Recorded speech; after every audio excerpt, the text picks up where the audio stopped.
So this is part 3 in a series on spiritual intelligence, and I'm trying to build a picture through part 1, talking about being informed, part 2 talking about the dumbing down of society, and now I wanted to take it a step further and talk about what real intelligence is. Now the comedian Jon Stewart, his show is called The Daily Show, and the tagline of his show is, "It's better than being informed." It's a great tagline, and it's also a great segue for me in this series, because there's something better than being informed. And when I say that, it's great to be informed.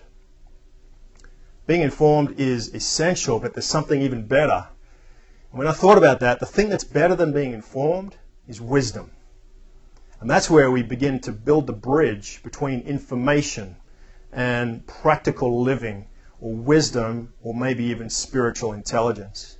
Now there's a classic arithmetic puzzle that is given to students, and it says if a bat and a ball cost $1.10 and the bat costs $1 more than the ball, how much does the bat cost? Now more than half of the people that you ask that question to will say that the bat costs $1 and the ball costs 10 cents. Of course the correct answer is $1.05 and 5 cents. Now the amazing thing is that when they did this test on Harvard, Princeton, and MIT students, more than half of them got that wrong.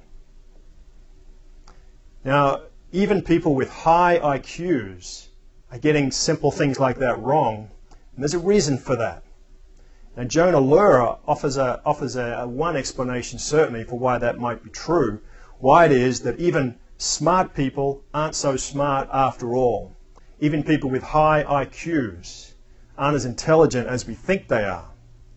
Now his theory, and he's an author, he now writes for the New Yorker, his theory is that there's an evolutionary reason why intelligent people aren't so smart, and that is that they basically outsmart themselves.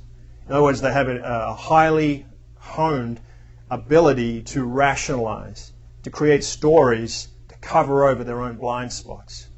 They can see other people's blind spots really clearly. But when it comes to their own blind spots, they have an incredible ability to rationalize, to justify, and to eventually deny that they have blind spots. So that's his theory as to why intelligent people aren't so smart after all.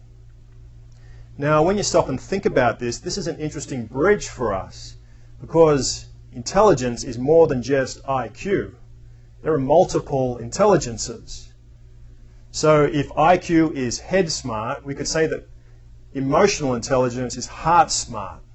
That's the ability to know what feelings there are beneath facts, to understand why certain things make you feel certain ways. That's heart smart. But then you could say that wisdom is street smart. Wisdom is the ability to take everything you've learned throughout your life, all your experiences, the successes, and especially the failures, to take all of those things and to bring them together into one whole, one resource that you have to tackle any situation in life, and to call on those experiences almost at will as lessons and prompts on the way forward. So on this way to spiritual intelligence, I want to pause here at wisdom and suggest to you that beyond head smart, beyond heart smart, there's a street smart that brings all of that together, which is very powerful, really important, and gives us an incredible bridge to spiritual intelligence.